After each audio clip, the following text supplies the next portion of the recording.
Right, Finance Minister Enoch Godongwana preparing to deliver his maiden mid-term budget speech tomorrow. You may hear it referred to as the mini-budget. Now, some economists calling for more expenditure on social grants, but of course we have to balance that, don't we, with job creation. Professor Alex van den Heever, one of the authors of the Green Paper on Social Security Reform here in our country. Morning to you, Prof. Good to have you with us. So, Social Security Reform, a Green Paper written on this. I imagine that's what you'd like to hear from the Finance Minister. Is it realistic, though, considering the damage COVID-19 has inflicted on us as a country?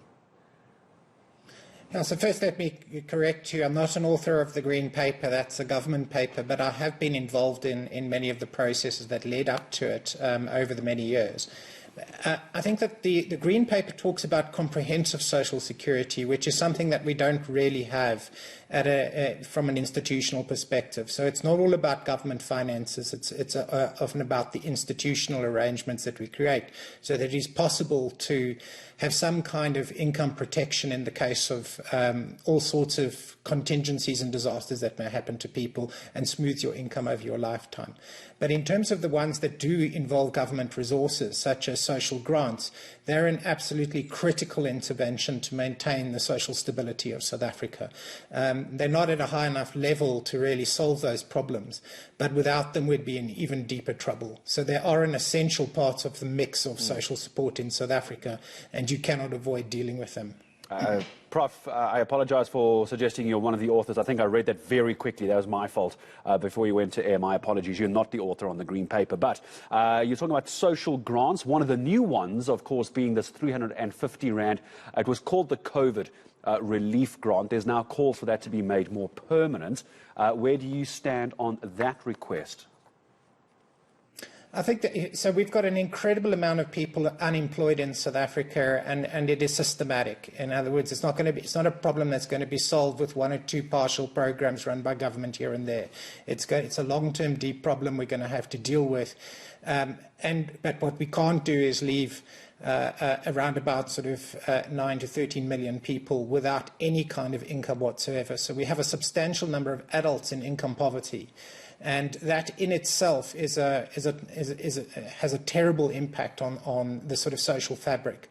We have never really protected any adult in South Africa other than those looking after children or pensioners or people who are disabled. So this is a critical intervention. The SRD grant, the social relief of distress grant that was introduced and called the COVID grant, is a reasonable intervention under these circumstances. I think it is critical that it continues while we continue to investigate how to deepen the social protection system in South Africa. There isn't really another solution, and government is not going to change the employment problem in the next 3 years, and we can't leave people with zero income over that period.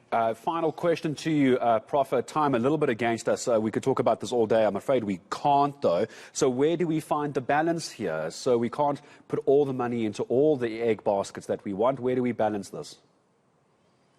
I think government does have to look at the programs that have a combined effect on society and do have a stimulatory effect on the economy. And employment projects, infrastructure projects and social grants aren't just expenses of government. They actually do have multiplier effects within the economy, which means that the trade-offs aren't as extreme as, for instance, other programs which don't have those kind of multiplier effects.